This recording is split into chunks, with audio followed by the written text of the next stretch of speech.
Sometimes when I'm thinking about us, before we got lost and we parted, back to back we would carry on and we'd do anything for what we started. But this time we could break. I'm running dry, everything's the same. We'll try tonight. This time we're not safe and sound, not safe and sound.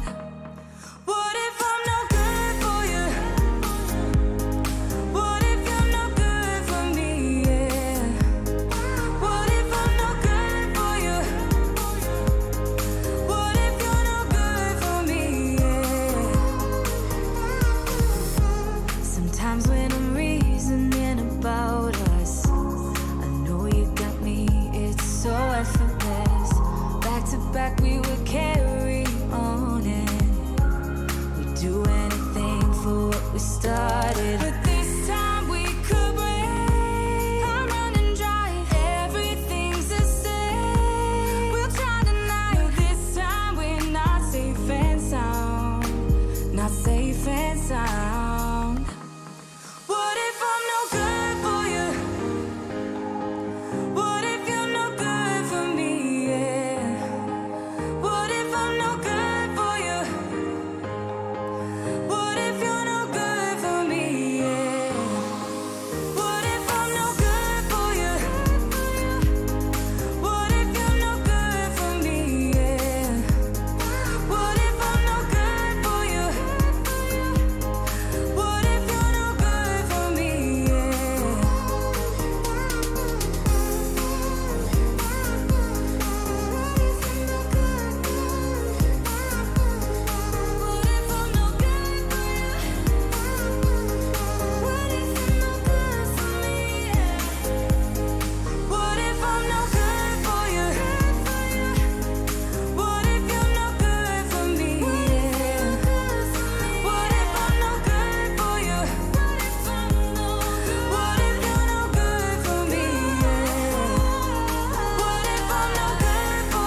What's everybody? Welcome to the FPV News.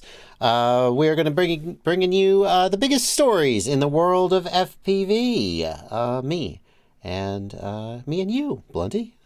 Yeah, that's true. Yeah, we're here to bring you the stories from this week. It's a pretty good week. We've got a bunch of barely news and a bunch of stories. Probably the most titles we've had in a show, I think.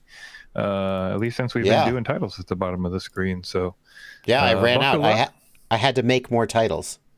Yeah, so buckle up. We've got news about remote ID, but we're not going to go too long on remote ID. I can't rant for 40 minutes? No. Is that not allowed to do that? Oh, man. Not allowed. No fun. You're no fun at all. You're no fun. Chris Rosser did some more power testing and found that digital video transmitters don't put out as much power as they say they do, mostly, sort of. So that's interesting. Yeah, we get to learn about EIRP today. Can we not? Exciting. Can we talk about remote ID instead? Okay. A piece of news that I never thought I would say. Well, not never, but the FAA just this afternoon approved some FRIAs, and not all of them are AMA fields. Yeah, it's great. Oh, yeah. Good news. So. And more. But first, oh no, Blunty, I don't know what to do. There's no PSAs this week. There's no PSAs this week. Oh my goodness. Somehow, we avoided having critical issues that we have to address. So that's great. Great. Oh, we could just get right into our stories. Hold on a second. Mike Bundy, thank you for a $20 super chat. We don't usually read super chats till the end of the news. Mike says, 15 minutes on remote ID, please. Well, Blunty, he left a $15 super chat, and we have to do it. No, we'll see. Probably not. You could go watch the live stream clips channel to see me rant for 45 minutes about remote ID, if that's what you're really into. The Joshua Bardwell live stream clips channel. No. Let's get into our stories. And the very first story, some news from HDZero. A new HDZero video transmitter has been released. Tell us what makes this so special and newsworthy. Yeah, so this is the HDZero Race V3, and I think this is going to be what most racers have been asking for a while. This is sort of the ultimate conclusion to what people have been hoping for. At least that seems that way, other than these, combined like RX FC, RX. Right, like the Ghost VTXs Hybrid. But this is real close to what I think people are going to want. So this is 5.5 grams. This is super small, 28 by 32 actual size, so width of only 28 millimeters. Wow. And works on a 5-volt, 1.5 amp regulator. Oh, well, that's not bad. A lot of 5-volt regulators will be able to handle that. Yeah, so you slap this right in your stack. It's going to be basically the same size as the other stuff in your stack, and you're going to be able to power it off a 5-volt. Or your 12-volt that you've got maybe for your digital VTX solution. Yeah, because it's 4 volts up to 12 volts. I see. 12. Yeah, so that's good. A lot of times you'll see like 7 volts up to 25 volts, and like, well, if I only have a 5-volt regulator, which is it does happen. So it's nice that this is going to be able to do that.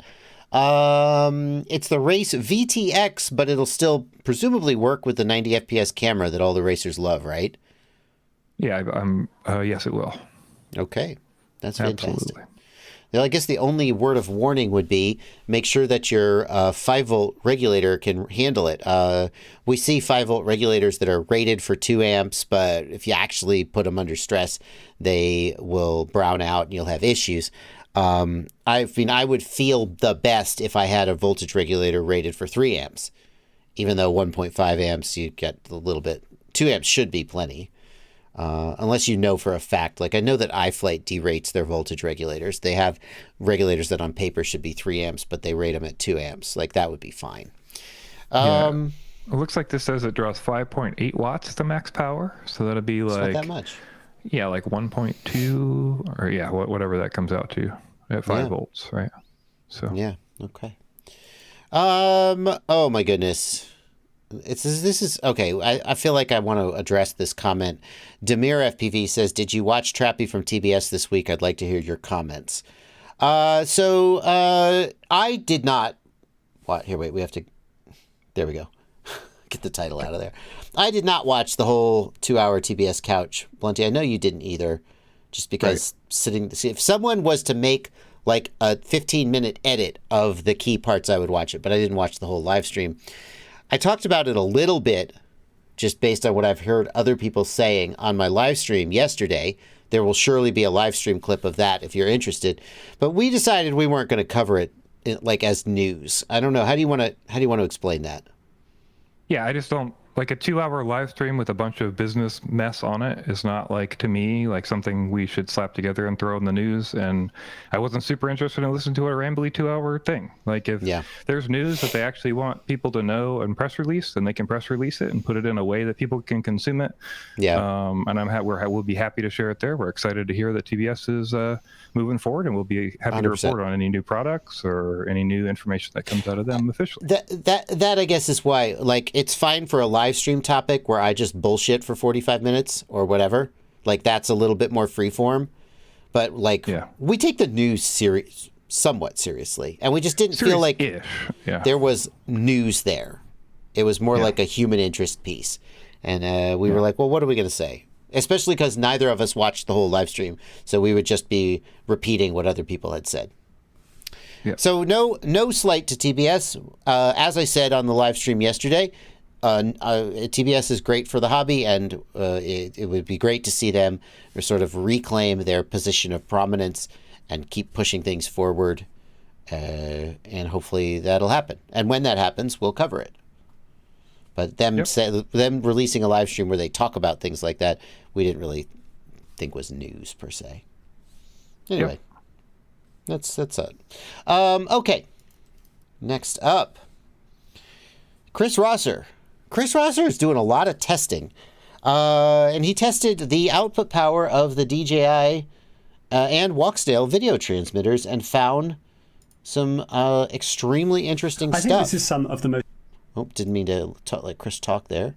Yeah, it's interesting. It's something I think a lot of us have known. Like, I've definitely discussed EIRP with other people, but it's interesting to see all drawn out. And then, so there's two different levels to what's going on here. One is that, if you don't know, basically, when you set your DJI device to 1200 milliwatts or 700 milliwatts, you're not actually getting that number. Mm-hmm. Like on an analog VTX, you're getting that direct number value power output. Mm-hmm. But with digital, DJI Walksnail, you're actually getting an EIRP, which is a equivalent radiated power. So essentially it's taking into account the antenna and then also array. So like if you have things broadcasting the same signal, they get compounded. Right. So the EIRP is the amount of power coming out of the antenna, which includes the antenna gain. The and any like OFDM stuff, like, because there's an additional, like, for instance, if you have two antennas transmitting the same thing, then you have another 3 dB. The conducted output power is the power coming out of the radio into the antenna, and since the antenna has gain, the EIRP is higher. Yes. Yeah, and since they're doing fancy stuff with the digital signal as well, you're also there's also changes there too. But yeah, so if you didn't know, that number is going to be lower than you expected it to be. That's for sure. So he ran through analog VTXs and showed the analog VTXs, and of course they're a little bit variance, but they're sorry, go ahead, Blunty. They have some variance, but they're pretty close, except like the 1,000 on a lot of these. But they're pretty close to what they say they're going to be. Mm-hmm. And then he goes through some of the DJI testing of the V1 system. So this is the DJI FPV air unit, and he goes through both antennas. It looks like they're. Go ahead. And what you see here, I'm putting charts up, and I see, everybody can read the charts. But what we see here is that at 1,200 milliwatts output power, the actual power coming into the antenna is only about, if my memory is correct, 250 milliwatts, which would surprise a lot of people. That's a lot lower number.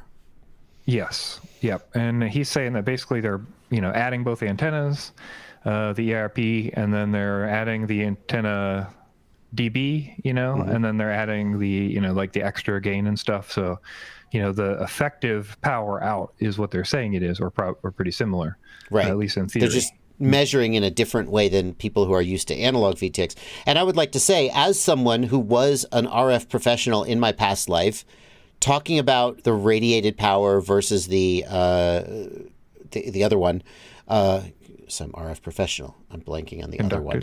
The conducted power. That's not fundamentally dishonest. Either one could be valid. You just would need to specify. And I'm not sure if DJI intentionally misled us. I'm not sure if I'm even mad because if you say, well, you're not putting out 1,200 milliwatts, you're only putting out 250 milliwatts. The range is insane. I'm even more impressed in a way to find out that DJI does what they do with only the equivalent of 250 milliwatts if we were measuring it the way we measure analog VTXs. It's insane. Yeah. I mean, I think Chris replied in his comments to somebody who was like, doesn't this mean that people are going to be mad about their gear? And he's like, most of the time when I do these videos, people just find out they're more happy about the gear they had because they realize what it's doing, Right. We're getting what we got already. We're just learning about how they're doing it, Yeah. And so, so we've got that piece of data. We've got the DJI Air unit. He also tested the Vista on the V1 goggles. And then, we got pretty similar results there to the Air unit. But however, I think a couple different interesting things. One, we could see the Walksdale avatar. Yeah, if you go. Which one do you want? Which one do you want? Let's go Walksdale avatar. Yep, it's pretty similar to the DJI, which we kind of expected it would be. But it looks like they were cloning the V1. They were kind of doing the same idea. However, if you look at the avatar V2 VTX. And the 1S Lite, you can see that they basically changed the way they're displaying.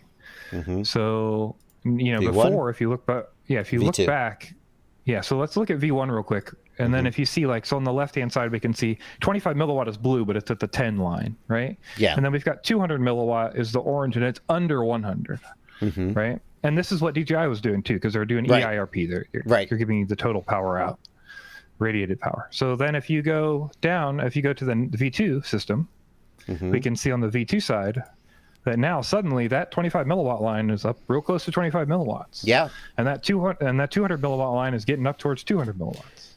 But then the system caps out, and that's the interesting part. That goes to RC Ritter's question, is there headroom to pump a Vista to an actual 1200 milliwatts? And what we're seeing, at least with the Walksnail V2 system, is apparently not, because when you get to 500 milliwatts, you're at 250-ish milliwatts and you just stay there. Yeah, well, I know that from what I was told, all these Skyworks PAs are in the same series, and they're all 27 dB. So you couldn't actually do any more than 27 dB on these PAs, and that's if they can do full output. They don't have 30 dB or 33 dB amplifier in there to get more power out. So 500 milliwatts is actually the technical most power out of the PA, as far as I'm aware. Right, and so if you've got the Walksnail V2 system, what Chris Rosser is saying is that the 700, 1000, and 1200 milliwatt setting have no effect. That at 500 milliwatts, you're already at max power, and increasing it beyond that isn't going to give you better performance. Yeah, that's what. Yeah, his testing showed that. They didn't change when he did those higher settings because they're changing the way they're scaling, and you get to that cap sooner.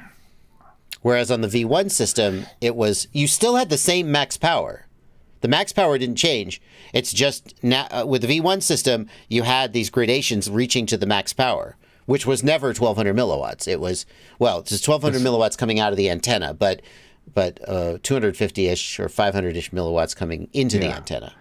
So let's jump over now and let's look at the Vista on the goggles too. So that's going to be near the end. We're going to jump down to that one. Let's see here. So that'll be the one after that. Yeah, so let's go to DJI. DJI 03, Vista. Is this where you want to be? Quick, we'll look at Vista on 03 firmware here. So we're comparing the Vista here 03 on the left to the DJI 03 antenna on the right, but also the Vista data on the left has the V1 data inside of it. You can see at the bottom there V1 1200 and V1 500. I see. So when we're looking, he's comparing the max outlet, the V1 1200 that you could get on the V1 goggles with the Vista, to the FCC armed value, which is the highest value you can get on the 03 firmware Vista that's on the goggles too, because it's a new firmware and a new way they're running it. And then he also compares that, if you look at those numbers, the yellow numbers are the FCC armed, which is the max output power on the goggles too. It sure does look a lot like the DJI 03 does on the goggles too. So he suggests in the video, I mean, he doesn't say it's happening, but he suggests in the video that it's possible that DJI downrated the Vista because, hey, it was higher power on the other firmware, and now it's showing a lower power. So doesn't that mean that they probably did something to the Vista firmware? And his suggestion is that they did it to match the 03 and not make the 03 look bad. I mean, that's certainly plausible. I'm not going to, but just on principle, I would throw out, what if the Vista simply, can't handle something about the signal modulation changed that makes the Vista work harder? We know that the 03 firmware is doing fundamentally different things in some ways. We don't know. We don't know what they are. I don't know what they are. But you could argue that it generates more heat to do the same amount of work for some reason, and that's why they turned the output power down. I mean, it doesn't have to be that there was something scummy going on where they didn't want the Vista to get better range than the 03, although it could have been that. Yeah, and like I said, people are welcome to correct me, but as far as I know, it is the same Skyworks series in those in the 03 and the Vista. So you're talking about the amplifier, not the SoC, though. Yeah, the PAs. So you would think if the PAs are the same and 03 had to run this low, then Vista would also have to run this low on the same thing.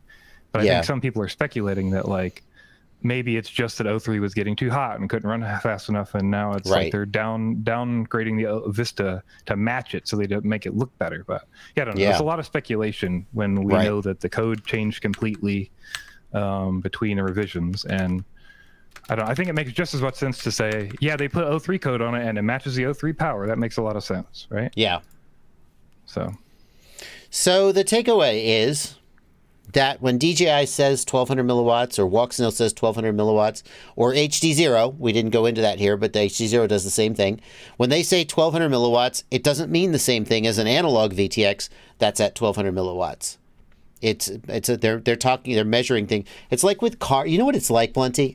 I know exactly what it's like. It's like with cars, how they measure horsepower, and you can measure horsepower at the crank or at the wheel. That's exactly what it's like.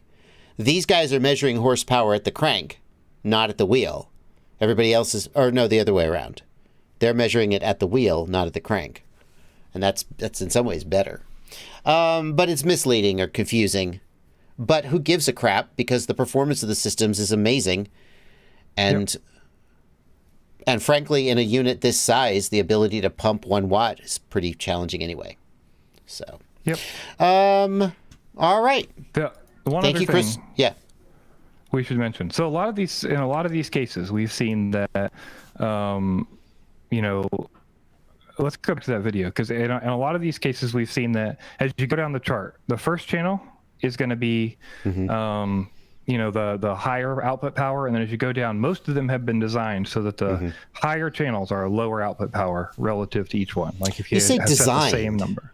Is that, you think that's intentional, or you think that's just a characteristic of the amplifier? Maybe it's not, but I know like on antennas, right, you pick a spot, I think, right? Maybe that's not correct. But my understanding with antennas is you can kind of pick where your good spot is, and you're working out from the good spot. Fair. So I wonder if that's the case with these designs or not. I'm not sure. Other people suggested maybe because R1, R2, like those are Wi-Fi, that they're getting more power on those to counteract Wi-Fi or something. Not sure if that's the case. But anyway, I think it's interesting to look at on that video. If you look at HDZero's numbers, they are vastly different between those output powers, such that you are at a disadvantage, I would think, in a race situation by running a high channel. It's like insanely large. Yeah.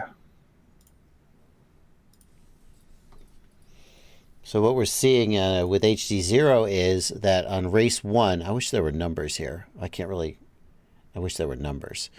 1, 2, 3, 4, 5. His goal is to have the bars. Yeah. So he's saying basically it's like 1.8x to 2x the range loss is how he's doing it.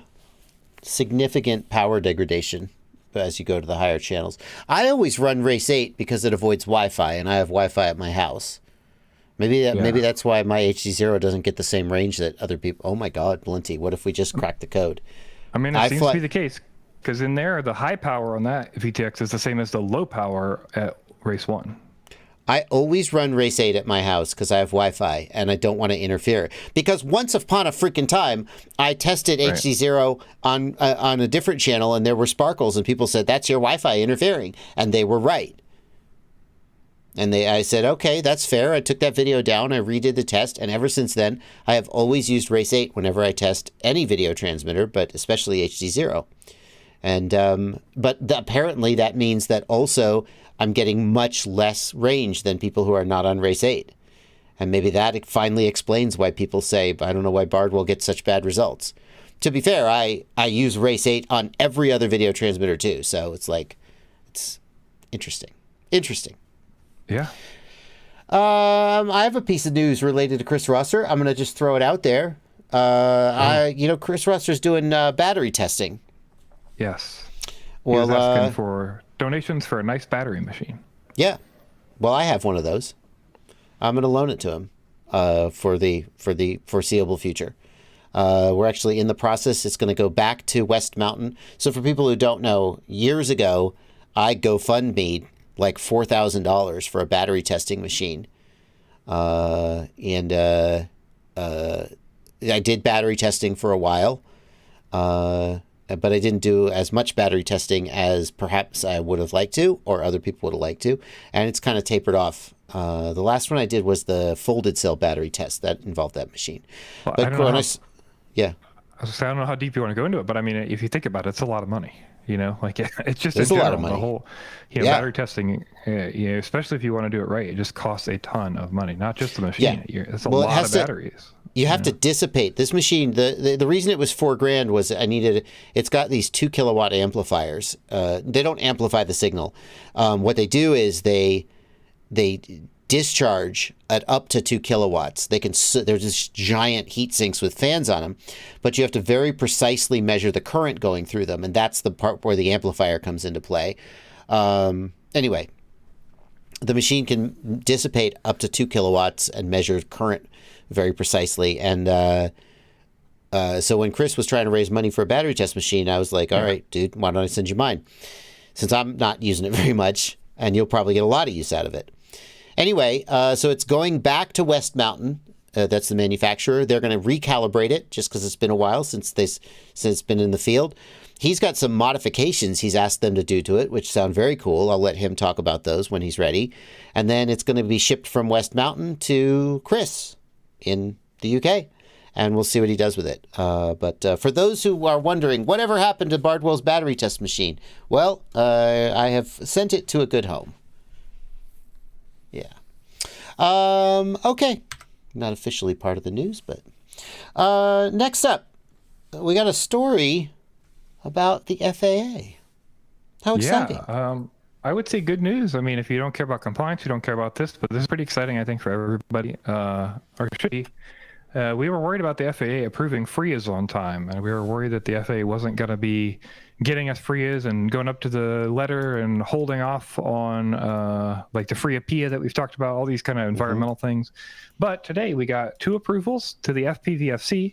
We got No Quarter Ranch, which is Multi-GP's headquarters, and we also got a local flying field by one of our members, Alex Suarez. And then also we heard today that the Jacksonville RC Club got approved through the AMA.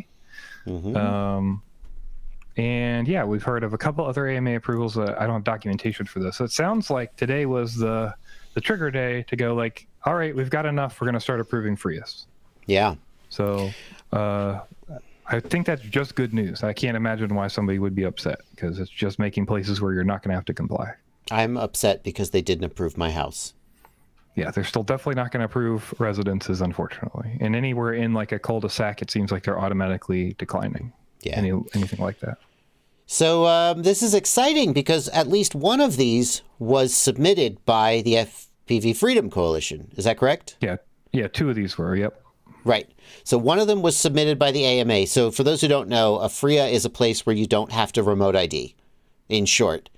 And FRIAs must be submitted to the FAA through a community-based organization, which includes the AMA and the FPV Freedom Coalition, as well as others. And I, on some level, wondered if the AMA was going to get like special treatment. And by sheer coincidence, all of the FPV Freedom Coalition's FRIA applications would get delayed or some bullshit like that. And it turns out, apparently not. You guys got 2 through. Yeah, very exciting. That is very exciting. And it bodes well, I would say, moving forward. If you heard what we talked about with the FRIA PIA, the PEA is the Programmatic Environmental Assessment, and it sounded like we were essentially going to have to prove like, oh, no wildlife are here and no endangered species and there's no noise and there's not all, you know what I mean? It sounded like we were going to have to do all these things. But yeah, they've gone past that and approved these places. So that's great. Yeah, exciting. Good job, FAA. You did anything right. I guess. We'll take the W's where we can take the W's. Yeah. That's the thing. I mean, like, despite the fact that overall this feels like a great big L, there are some little W's sprinkled in there. Yeah, at least we got some FRIAs. So, hey, what you going to do? FRIA is spelled FRIA. Yeah. FAA Recognized Identification Area. Yeah. People are debating about when I said I test all goggles on video systems on channel 8, I mean the frequency. On DJI, it's actually channel 7, I think. I can't remember. I think it's 7. It's the highest one. I can't remember. Which is the highest one. I think they swap 6 and 7, don't they? So it's like 6. I can't. It's something weird like that. Yeah. Suffice it to say, I don't use channel 8, the public channel, which doesn't have full power. All right. Okay. Next up. SquidRID, or a little remote ID story. We wanted to tell you about a testing app that a community member released for remote ID. This testing app is pretty comprehensive and allows a bunch of different options. You can use it to create a swarm of drones in your area or in a GPS area, so you can test out remote ID applications. Bluetooth and Wi-Fi are supported, selectable through firmware. It now supports external sensors such as GPS and flight controllers via LTM telemetry. What? Oh, that's cool. That's new. Yes, he just added this yesterday or the day before. So I could connect an ESP32 to my flight controller, pull the GPS data from the flight controller, and then use that to... It's practically an actual remote ID transponder. Right. Yeah, though it is not a licensed one. It Correct. is a great testing tool. If you needed a testing tool to make a bunch of drones in an area on a map, this could do that. Yeah. For testing. For testing. For like white hat pen testing. Yeah. Would be the only legitimate reason to do this. Like if you were developing a remote ID module of your own, you would need something to generate spoofed remote ID packets so you could test it out. Or maybe you have maybe downloaded a remote ID app from the App Store and you want to check out and see how the app's working. So you want to see what it looks like. Yeah. Yeah, Absolutely. that's a valid use for this. Yeah. And it would probably not be legal to use this to like cover up your activity or just confuse people who have remote ID apps. That would be malicious and probably illegal. I'm not a lawyer and I have no idea. Oh, good. We don't condone any actions other than testing and legal bounds. We sure don't condone them explicitly. We sure wouldn't say that we condone them. Correct. Okay. How long before ghost remote ID drones near airports cause flight delays? That won't happen because they'll know that remote ID is, they'll just immediately realize that it's all bullshit. And then they'll just start ignoring it. If it happens, it'll happen like twice. And then they'll be like, well, this is useless. Exactly. And the other thing to remember is that all these airports and stuff have detection apparatus that are not remote ID. They're not going to be basing it on remote ID. Yes, they might be looking at that in addition to signals from the drones that they're picking up on radar, like on their local radio frequency stuff. So they're detecting drones already. This is just another piece. Yeah.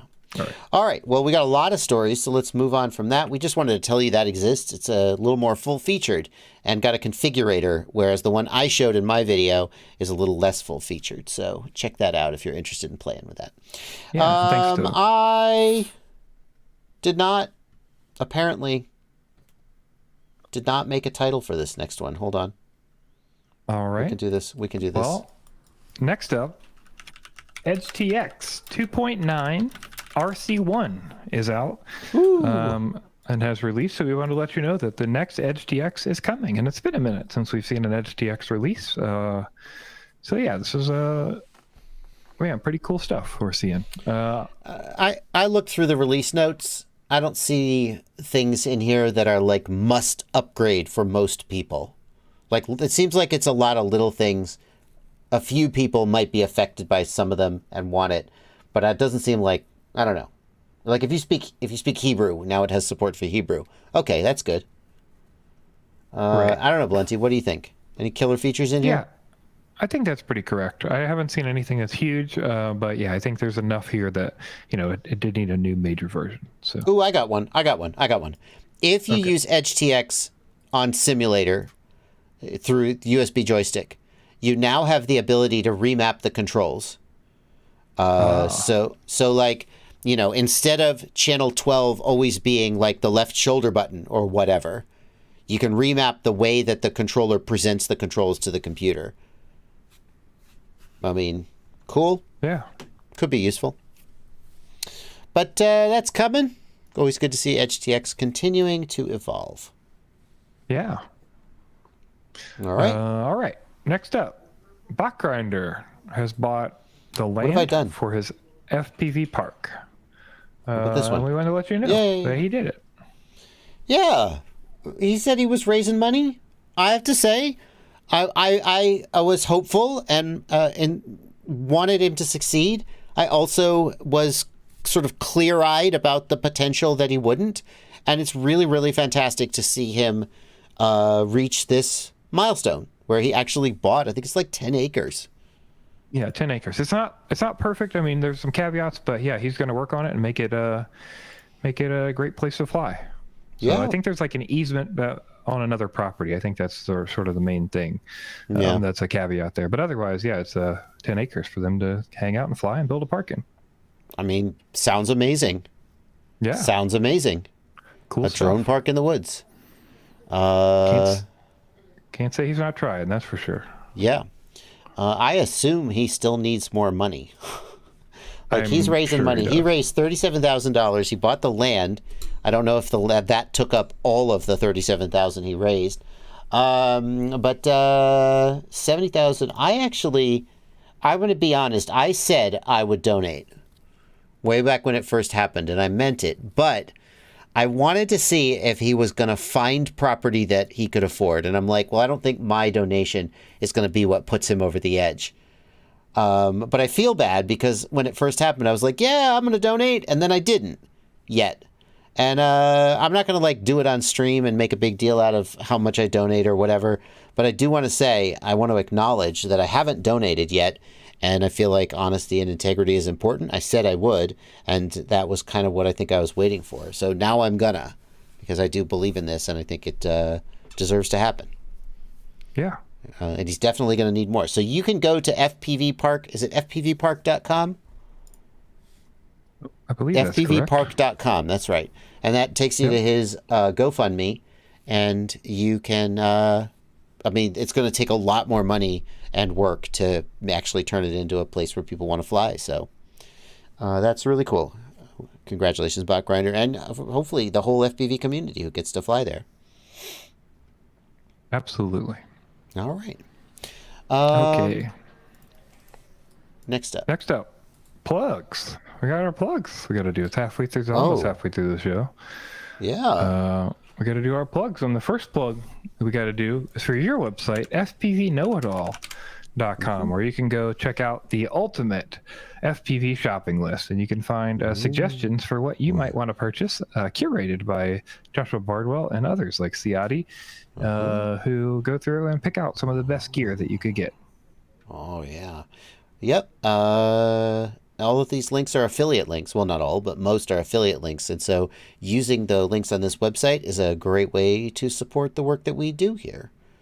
I also I want to tell you about ItsBlunty.com. ItsBlunty.com is Blunty's website where you can sign up for his one-on-one troubleshooting call. And actually, Blunty, I was going to give you like to use Discord. We won't go into that, but I was trying to look up your username. Discord has changed the way they do usernames. Are you now just at ItsBlunty? That's what it told me, but... Yes, but yeah, it's not clear if that's actually rolled out to everyone or not. So yes, if it's Blunty or it's Blunty 9012, whichever it lets you look me up by. So all right. I know were slow rolling the lack of numbers, so I wasn't sure how that was working. I was confused because we're already friends on Discord, so if I search for at ItsBlunty, it's going to be like, oh yeah, clearly you mean this guy. It's hard for me to believe that you got ItsBlunty, the unique username that is unique to all of Discord forever. Well, that's new. That's a new thing they're doing. So like by the date on Discord that you join Discord, you get the opportunity to reserve a name. Oh, did you reserve at ItsBlunty? I reserved it. Yes, correct. Yes, that's a new thing Discord's been doing in the last month or two. So I got Joshua Bardwell. Yes. So people can go on Discord, ask your kids if you don't know how to do that, and go to look for at ItsBlunty if you want to sign up for one-on-one troubleshooting at a very reasonable rate. Blunty will get your problems sorted out. We also want to plug the Joshua Bardwell live stream clips channel where you can find highlights. Go ahead. Yeah, I go through and I clip out all the good stuff from all 3 of the live streams we do here every week, and I put them out for you all to see in different forms. Sometimes we got big chunks of clips so you can feel like you're watching the show a little bit, and sometimes we got specific issues like what's the proper internal lipo resistance and how might I figure it out. That's all in there too. So yeah. Really great if you miss a live stream and you want to just get the highlights, or if you remember me talking about something but you can't remember what date it was.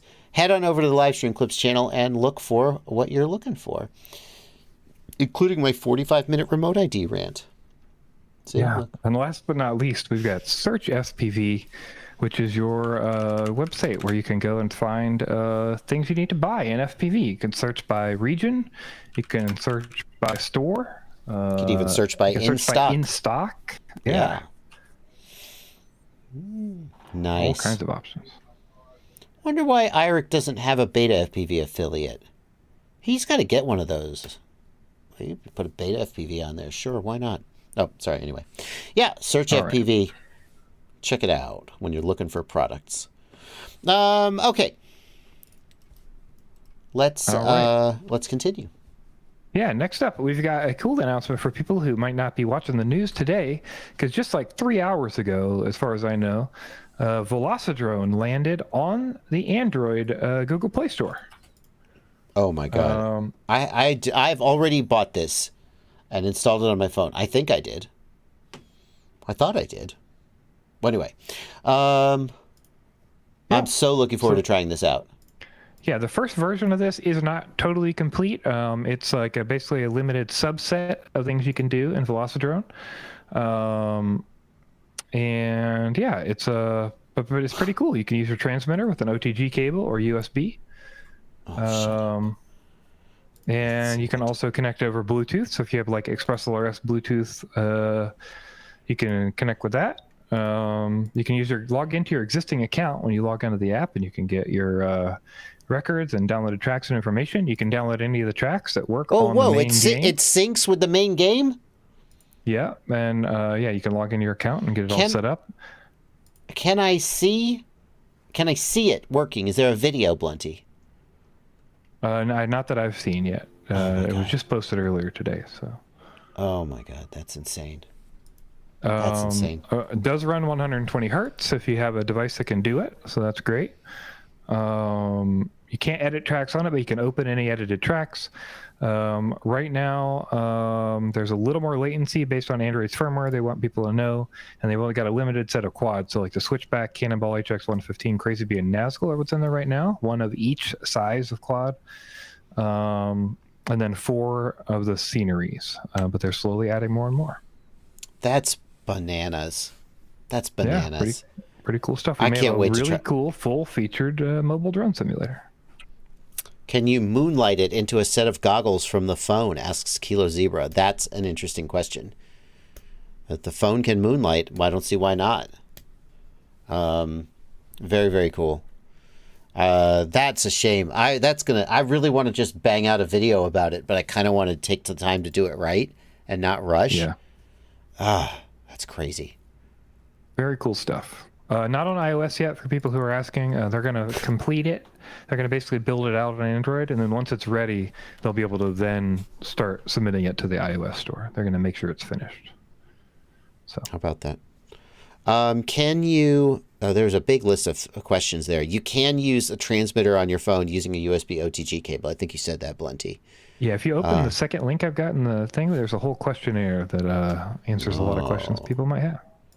Now, Blunty, I asked you if you tried it. Apparently, you need a pretty high-spec phone to run it. It won't run on every phone. Yeah, they mentioned that just like phones in the last couple of years are probably okay, but they really recommend tablets because of the cooling, because they said you're going to run into overheating very quickly on smaller devices. So interesting. Well, I'm willing to give it a go. That's exciting. Yeah. Well, speaking of simulators, we've got another piece of news. If I can find the correct title. Yay, I did! The Orca FPV Skydive Simulator doesn't get enough love, Blunty. You and I named that the best free simulator in our FPV Simulator Roundup back in, God, was it 2021? Yeah, I think so. Jeez, we got to update that. Yes. We thought it flew pretty good for the physics. It had it had a few environments, but the environments were fun to fly in, and it's free. So we were like, "Yay, that's the one." But they're not sleeping on it. They've done a couple updates at least since then, and now they've done another update. Their first implementation of something they're calling Flight School, which is a training program for new pilots, so you can learn the FPV basics. I think they said this is the first of 5 different modules they're going to have for Flight School to kind of train you through the whole process. But with this first one, you'll learn the basics and fundamentals of angle mode. So. Oh, well, I was going to make a video about it, but maybe I'll wait till all 5 are done and see how far they get. There are other, like, I feel like I have to give a little bit of a shout out to this series of videos. It's from 2017, but it's still a place that I refer people when they ask for a training series about how to fly. This Velocidrone series has always been where I've sent people. It's a long series. There's how many videos in the playlist? Flight training, 45 videos in the playlist. So, but it's like you go in Velocidrone and you watch the video and you try what you're doing. It's really nice to see a more integrated experience. And to be fair, other sims have done this. DRL has something like this. I think Liftoff has something like this. But it's cool to see it in a free simulator, and it's cool to see a new take on it. So I agree. I think the big thing here will be their implementation and the fact that it's free, so anybody can just hop in and try this if they're new to the FPV hobby. Yeah. All right. Well, I will check it out once all 5 are out. Get ready, because it's going to be the event storm. We got all kinds of events today we're going to tell you about. So just buckle up.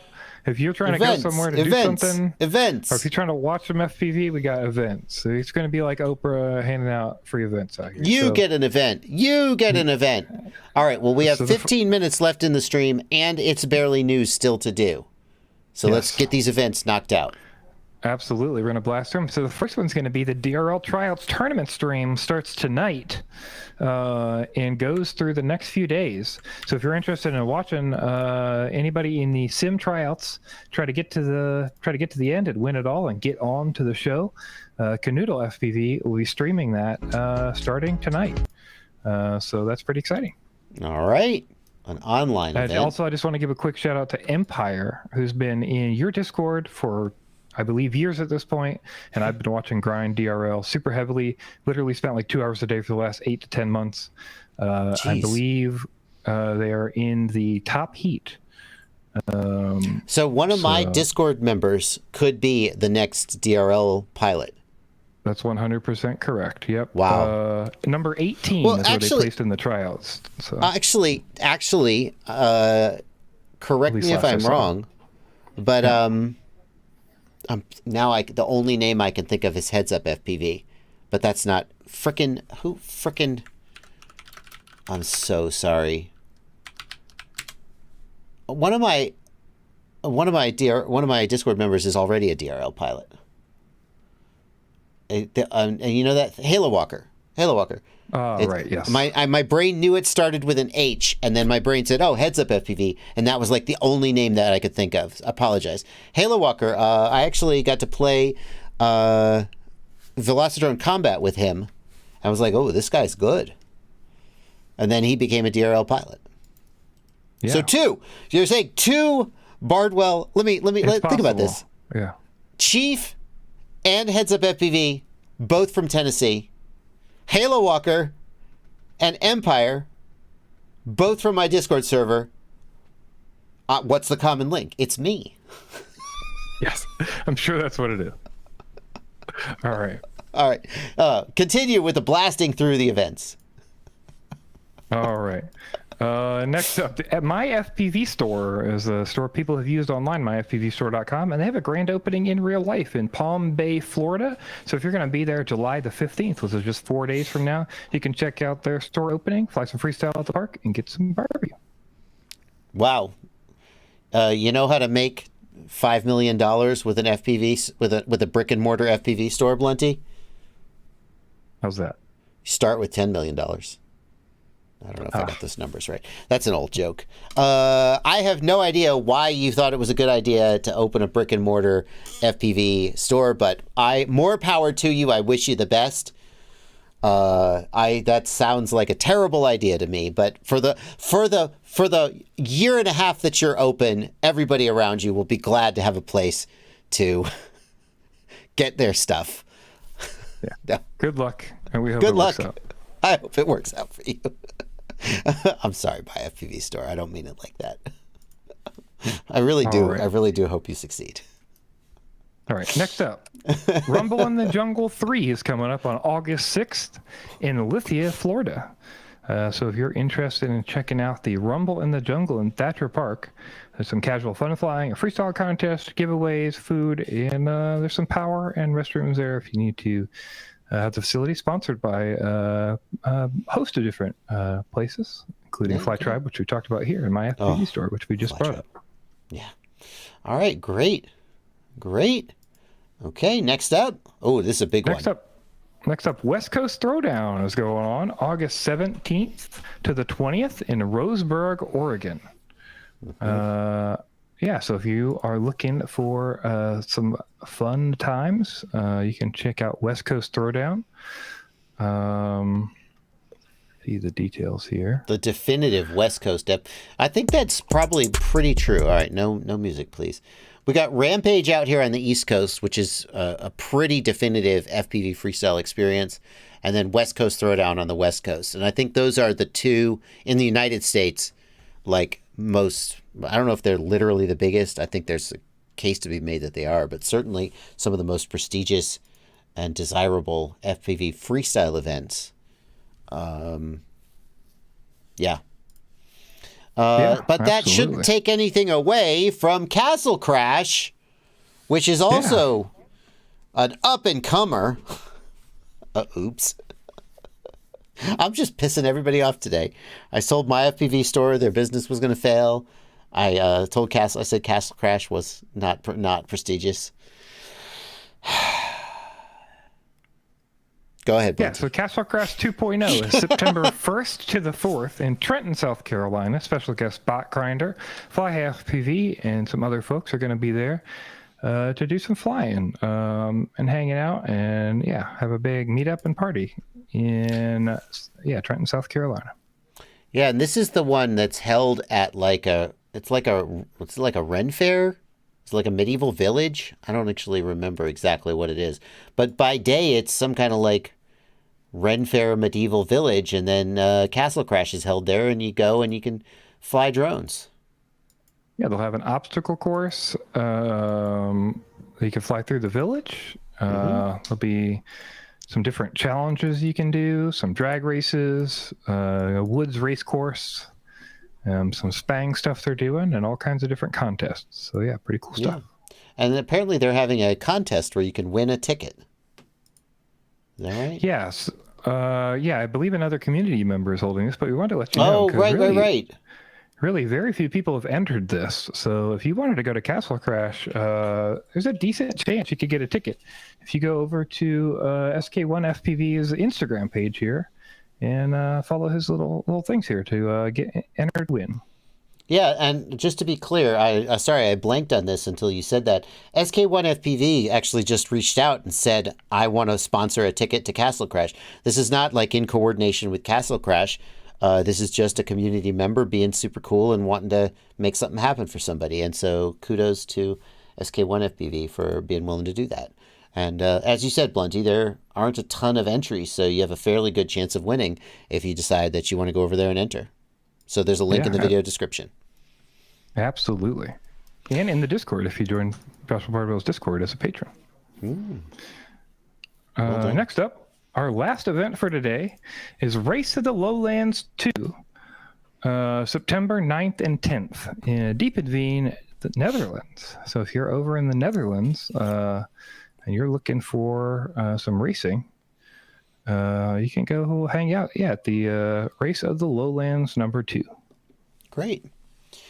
Those are the events, and this is the part of the video where we do the super chats. And there haven't been any more super chats, except for the one $20 super chat from Mike Bundy, who's asked for a 15-minute remote ID rant. So I guess I'll just start ranting about remote ID until there are any other super chats to read. Oh, no. Because it's the least I could do. No, we're 6 minutes from the hour. Let's continue. If there are any other super chats come in before the end of the stream, we'll read them. But let's continue Oh, cheap ass FPV is just watching the DVR.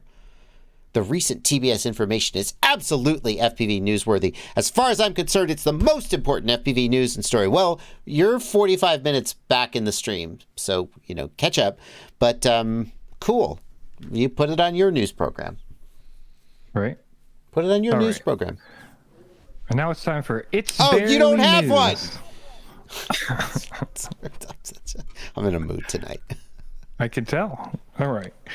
All right. Next, first up in It's Barely News is going to be, we want to tell you about the Broken Molds documentary, which was kind of interesting. We got sent an email that explained that Broken Molds is a documentary about windsurfing, but it was shot by drone. A lot of it was shot by drone, and they actually won 3 film awards for this for their drone filming and overall movie. So I thought that was pretty cool. And we wanted to at least tell you that if you wanted to see a documentary about windsurfing and the history of windsurfing, and shot by drone, then you could check out Broken Molds. Yeah.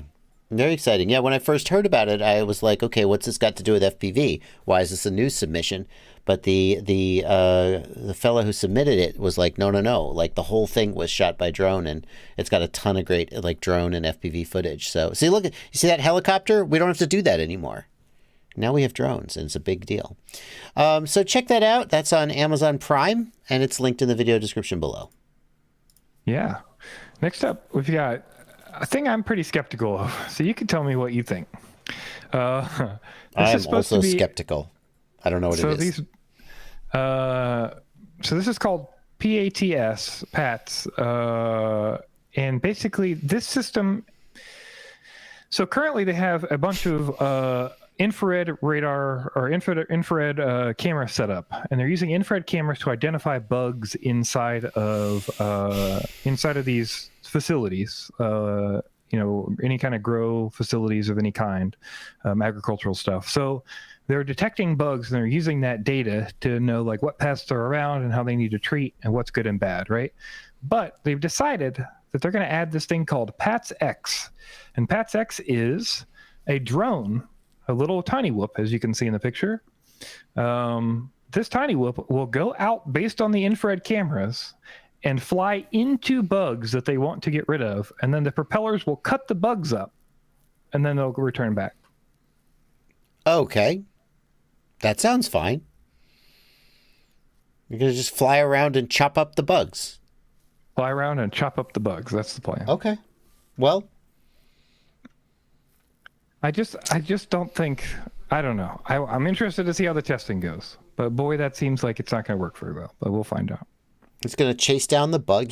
I think a bug could dodge a drone pretty easily. Like I've tried to swat a fly, right? It's hard. Yeah. They're fast. Yeah. So the idea that but hey, demonstrate that it works, I guess. Yes, it's worth testing, I think. I would agree with that, but it will be interesting to see if this actually goes anywhere. So. All right. We've got a story from Malaysia next. Malaysia, Drone League has held their first GQ, and we wanted to give them a shout out and let you know that a 9-year-old local who showed up for the event took the top spot in their global qualifier. They ran the global qualifier. A 9-year-old took their top spot and got 49th overall in the GQ. I checked earlier today. He's 49th on the overall GQ leaderboard. Oh, at only 9 years old, the youngest racer they've ever had there. Yeah. I wanted to give them a shout out for getting it's not easy to get a whole thing together and get all kinds of people there to show up. They had 41 pilots showed up, and all putting in GQ time. So pretty cool stuff. That's awesome. That's awesome. It's always so cool to learn about the FPV scene in other countries. And I was scrolling through this page, not realizing I hadn't switched the scene. So I'm going to go back and I'm going to show these pictures so people can appreciate them. Sorry about that. So here we've got all the pilots. Here is the 9-year-old, presumably. Yeah, Pepper FPV there on the right. Yeah. And it just looks like a really cool scene. So congratulations to the folks over there for getting a drone racing community together. And another foreign FPV pilot news. We've got this other kind of cool things. So CNA Insiders, a YouTube channel that goes through and does these different documentaries where they go and kind of figure out what people do in different hobbies and things. And today they went and figured out what drone racing was about in Singapore. So this goes through and talks to some of the local FPV drone pilots, and they take her through flights on the goggles. HDZero! Yeah, it's pretty cool. This seems much more like in tune with what's actually happening. This is a pretty modern video. Yeah. And everybody seems to know what's going on. So I thought this was really cool to highlight. And it's a great look for people who don't know what it's about. I want to see this section. I try to fly a racing drone. This is going to be a disaster. But it'll be a beautiful, fun disaster. Oh, is she flying it? Oh, she crashed. Probably in angle mode, I would guess, right? Not bad. Oh, that's about right. It looks really fun and wholesome. That's great. I'm going to go back and watch this video. That looks. I always like to see how FPV is represented in media. All right. Next up, another use for drones lately has been degradation detection. So we talked about drone inspections before. Obviously, drone inspections are happening all over the place for bridges and buildings and all kinds of things.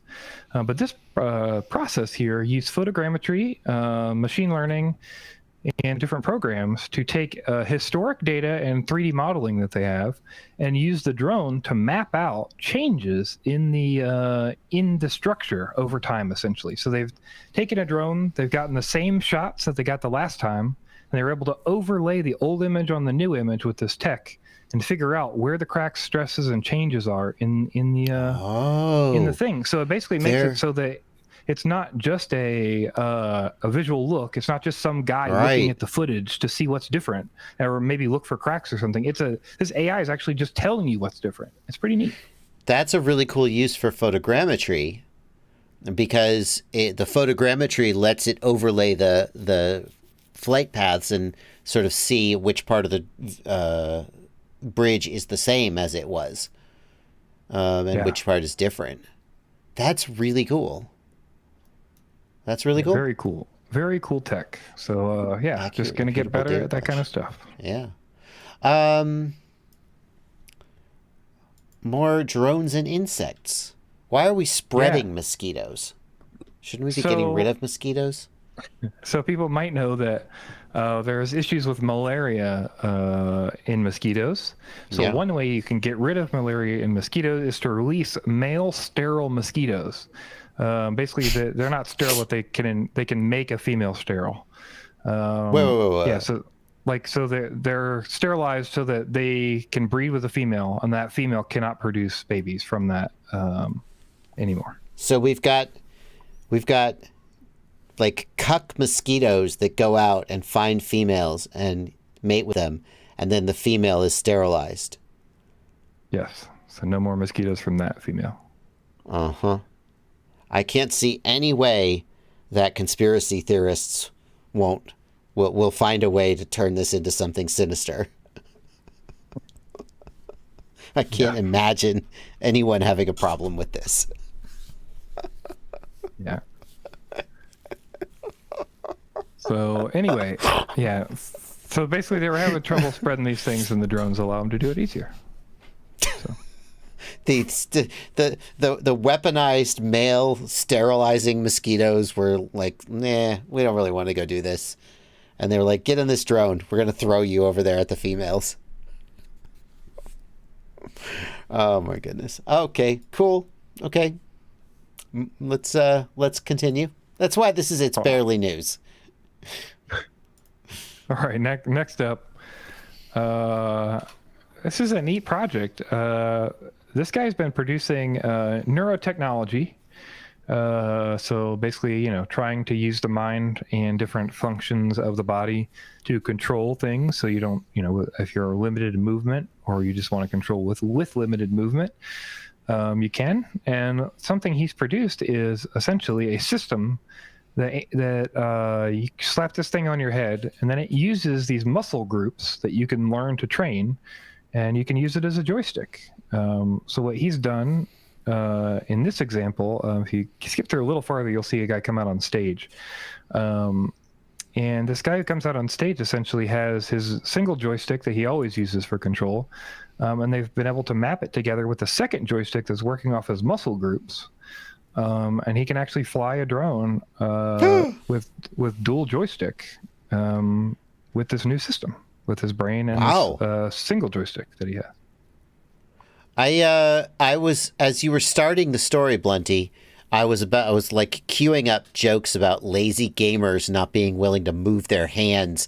That, now it's not enough to sit in a chair and hold a joystick. Now you don't even want to hold the joystick.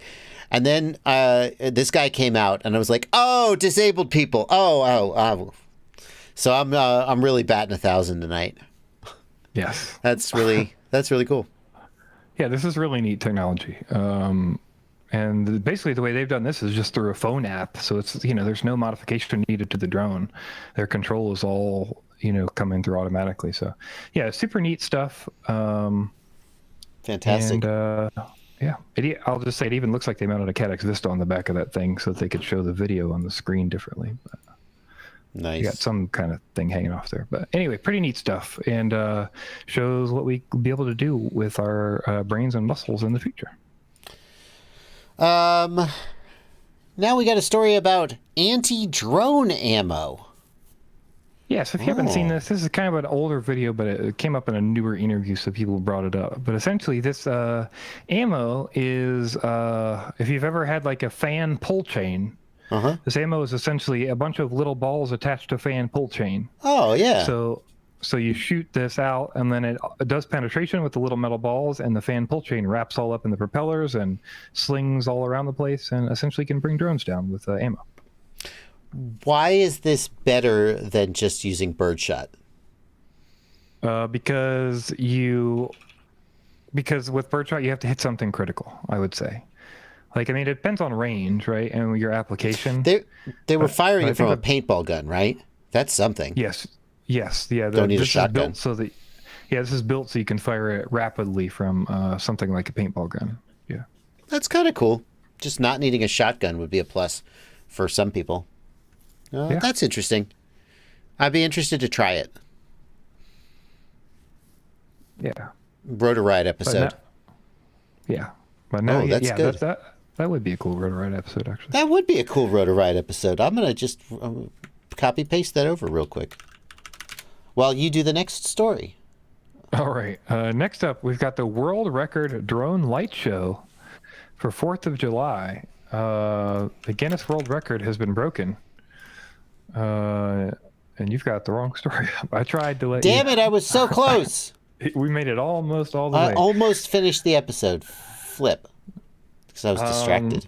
There you go. How about this? Yeah, we got the Guinness World Record for the most drones in a light show. And I think last year this was broken. And it was broken again this year by Sky Elements.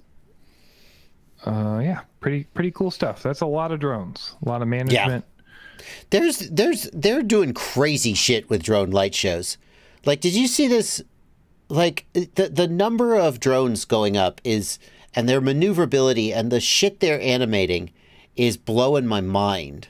Yeah, when you start getting 1,000 pixels, right? Like, you can make a lot of cool stuff, Like, it's a 3D. It's not just like 2D animation anymore. It's like a 3D waving flag. There's that Chinese dragon. Oh my goodness. They're doing insane stuff. It's just insane. And now we got a drone flying through the drones. Crazy. Very cool. Cool stuff. All right. Next up, police in Santa Monica have been responding to calls with a drone to pre-scope out the situation. And I think this is pretty cool based on the scenarios that they've described anyway. We'll see how it actually goes. But you might find out when you call 911 that a drone shows up before the cops do if you're in Santa Monica.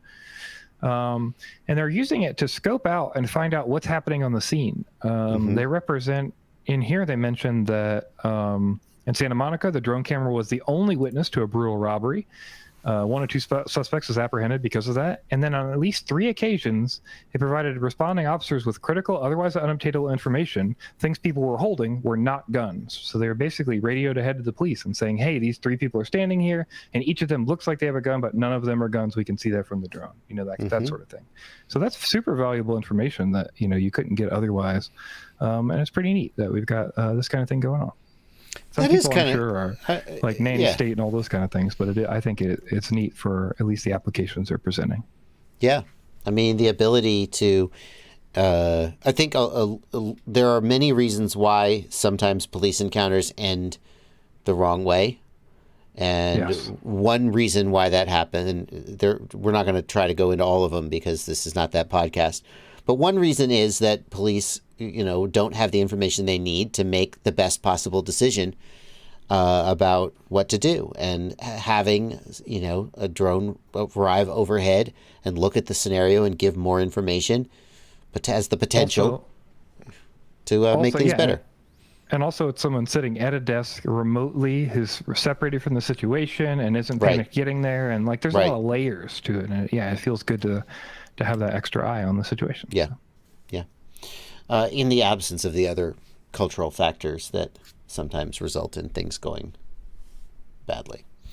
I mean, the worst case, if you want to say it, there's a camera now watching the police do the thing they do and from a third location. You know what I mean? I hadn't even got there yet. That's great. Yeah. Last but not least, we're going to talk about New York, who's been using drones to spot sharks near their beaches and try to save swimmers from possibly getting bit by sharks. Great. Yeah, fly a drone out there and see some sharks. Send the police. Send the police to arrest the sharks. This is a problem that solves itself. Oh my goodness. Oh, we got so many more super chats. Apparently all I had to do was say that the TBS story was not newsworthy, and then a whole bunch of people would leave super chats to argue with me. So that's the wrong kind of incentive, folks. You shouldn't encourage me to. Okay. I'm going to read some super chats now. Audio Geek says, almost losing TBS, not newsworthy. Really? Head explodes.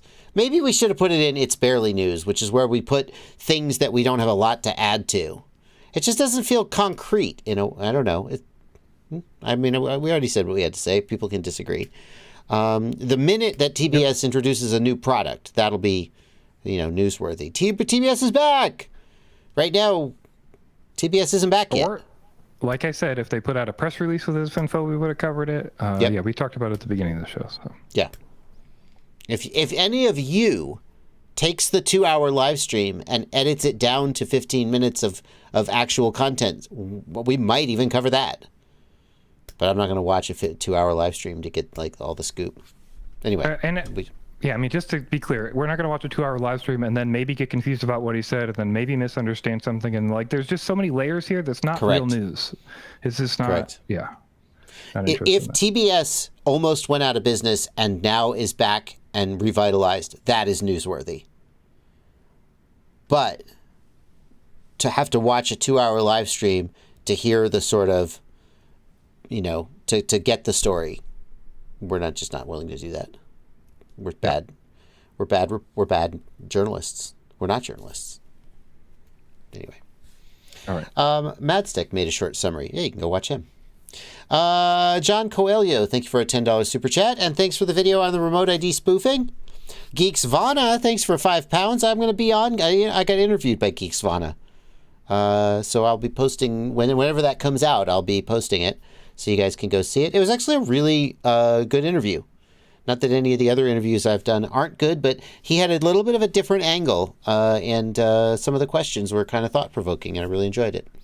Odie5, thanks for €10. Kim Fused, always good to see you, Kim. Thank you for $10. You guys are awesome. Much love.